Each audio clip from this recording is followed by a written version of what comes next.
नहीं बोलना। एक चूहा था और चूहा देखा आपने? घर पे है तो क्या करता है?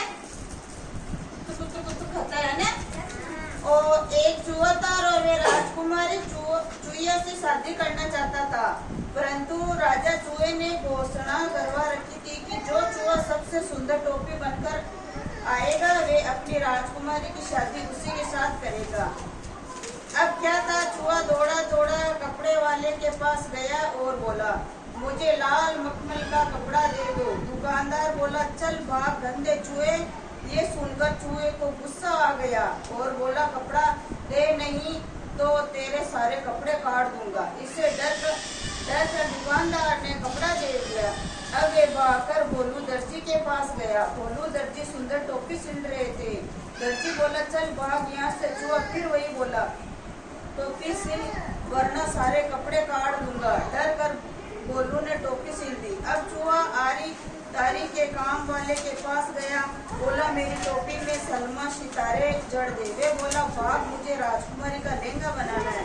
चूहा बोला, पहले मेरी टोपी बना वरना लहंगा काट दूंगा। दुकानदार ने डर कर टोपी सजा दी। अब तो चूहा बड़ा खुश था क्योंकि उसकी टोपी तैयार थी। वे भाग कर राजा के पास गया।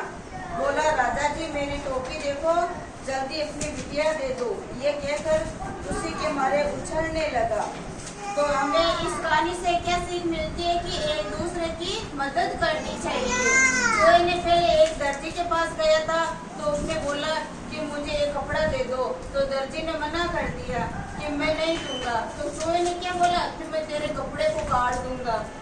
फिर वे टोपी वाले के पास गया, उसको बोला कि मुझे टोपी सिल के दे दो, तो उसने भी मना कर दिया कि मैं नहीं दूंगा। तो चूहे ने क्या बोला कि मैं तेरे टोपी को पुत्र छोटी छोटी कर दूंगा। फिर एक दर्जी के पास गया तो वो एक राजकुमारी का लहंगा सिल रहा था।